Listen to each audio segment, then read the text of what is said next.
And in health news, there's a new study out about how sleeping could benefit an infant's brain. Dr. Fiona Gupta is a neurologist and medical director of the Deep Brain Stimulation Program at Hackensack University Medical Center, and she joins us here in our New York studio. Dr. Gupta, good to see you. We're going to talk about the sleeping babies in just one moment, but there was also a study that was done, I believe, by the NIH about the treatment of chronic pain, and it said that 100 million Americans were not properly treated for their pain. What exactly did they find? Right, so this was quite astounding because chronic pain is such a debilitating but common condition. Over 100 million Americans suffer from chronic pain. So this found that so many of these patients are inefficiently or not effectively treated at all. And so this really highlights the importance of being able to ask about pain in a better way for patients to be able to tell their physicians about pain. And then also we need better treatment guidelines. And I'm assuming this means that these patients are not getting enough treatment, maybe not enough medicine or enough therapy for the pain. Is that correct? Oh, very much so. Okay, and that being the case, why is that? Is it because the patient can't properly articulate their pain, or that perhaps doctors have maybe some insensitivity to the reality of their pain? Oh, I think it's a combination of both. So I think it's about patients not being able to maybe articulate or kind of not underestimating their degree of pain, but also because doctors may not be asking about it.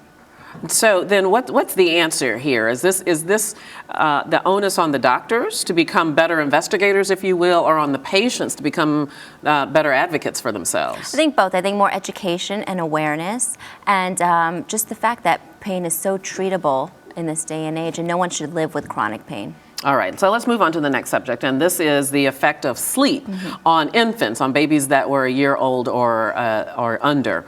And we all know babies sleep a lot, but it turns out that it makes a big difference in their ability to learn. Tell us about that. Exactly. This was a great study. This looked at over 200 infants to examine the role between learning and memory and what role sleep may play in infants. So over 200 infants between 6 and 12 months of age were each taught 3 new tasks using hand puppets. And the goal was to figure out how they could recall these tasks at 4 hours and 24 hours later.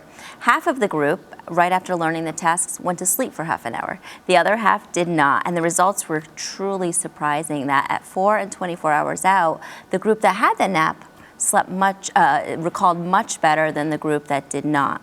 This is astounding. And it's almost not surprising because Lord knows I love my sleep. But does this tell us something new about the role of sleep in brain function? Oh yeah, and we've known for all along that sleep is so important in adults and adolescents, but now this is a very key thing in infants, and that the daytime nap is actually a good thing for learning. So there's some real health benefits to making sure that these babies, is it important to be on a schedule with their sleep or just to get as much sleep as they need? I think schedule is always good, but we now know that sleep enforces brain memory and learning, so I think the more the better in infancy.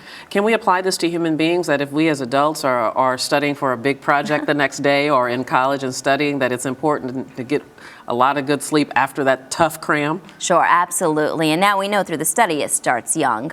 Yeah, indeed. That's so fascinating. Yeah. I love that because I love to sleep. Okay, so let's move on to our last topic, and that is more than 10% of patients in the U.S. that are getting a low dose of aspirin as a preventative to heart disease and stroke are being prescribed improperly. All right, fill in the blanks to that statement. Right, so this is so interesting. I mean, aspirin is so commonly used throughout the world, and it's so readily available. So this study essentially looked at patients and saw that 1 in 10 patients who were on aspirin for the primary prevention of a stroke or heart attack really did not need to be on it. And whether this was prescribed to them or was something that just they picked up and started on their own remains to be seen. But I think it's very important to be able to weigh out the benefit versus risk of aspirin, because there are side effects that can occur, including bleeding. And I was going to say that leads me to my next question, and that is, what are the risks or the side effects of taking aspirin needlessly? Oh, right, exactly. So major bleeding is a big one. Also irritation to the stomach and other organs, including the kidneys. So I think overall it's really important to examine who's on aspirin. Do they really need to be on it? And also when it comes to starting a patient on aspirin, really look at them and figure out risk versus benefit and who's the best candidate. And who is the best candidate generally that needs to be on that low-dose preventative regimen? Well, the study looked at those for primary prevention, but definitely those for secondary prevention, either prior history of a stroke or heart attack, should be on aspirin. And I think it really requires close collaboration with a patient and their physician to discuss who is the optimal candidate. Does the FDA have guidelines for the use of low-dose aspirin regimen, or should they if they don't?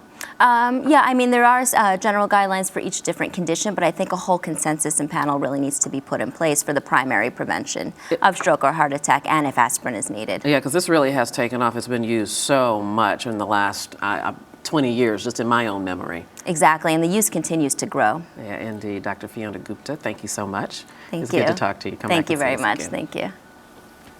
Well, congratulations are in order for two daring Americans. The pair completed what's widely considered the world's most difficult rock climb using only their hands and feet. They climbed the 3,000-foot vertical wall of El Capitan in Yosemite National Park.